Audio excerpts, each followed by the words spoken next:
Majina?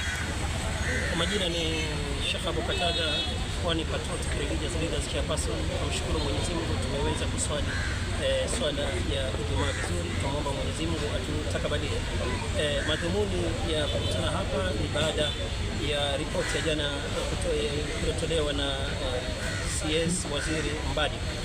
Kama viongozi wa kidini, viongozi wa Kiislamu, tumefurahia hasa baadhi ya vipengele ambavyo kwamba tumeweza kushuhudia jana vikizungumziwa.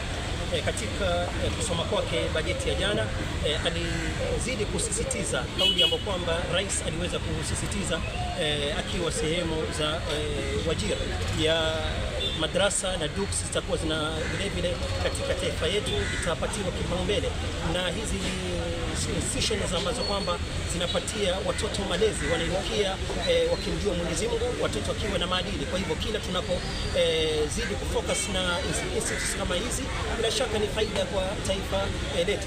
Tumefurahishwa sana kama viongozi wa kidini, na vile katika mazungumzo yake aliweza kutaja jambo zima la kushirikiana na mataifa ama masoko ya Kiislamu, nchi za Kiislamu labda ambazo kwamba zilikuwa zinachelewa kuleta maendeleo katika taifa letu kwa sababu ya jambo la riba, kwa sababu riba katika dini yetu, imani yetu, ni katika madhambi makubwa Muislamu kuingia katika biashara ya riba. Lakini nchi yetu ikiangalia jambo hili kwa mtizamo wa Kiislamu, itafungulia nchi nyingi za Kiislamu kuja na kuwekeza ama kushirikiana kibiashara na taifa letu, na bila shaka itakuwa ni maendeleo na kupiga hatua kama taifa kwa jumla. Na vile katika jambo ambalo kwamba aliweza kulizungumzia CS wetu siku ya jana ni kuhusu jambo la ardhi.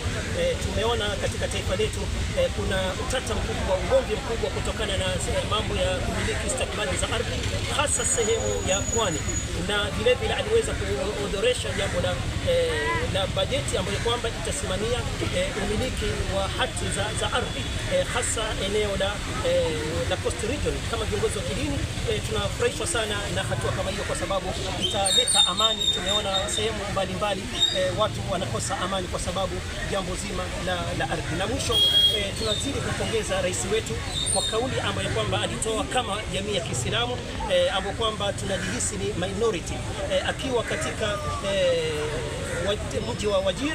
Alisema anaomba msamaha kwa uongozi uliotangulia kuwa ni sababu ya sehemu fulani za taifa letu kusaulika kimaendeleo, ikiwemo Northeastern na sehemu kama Coast Region.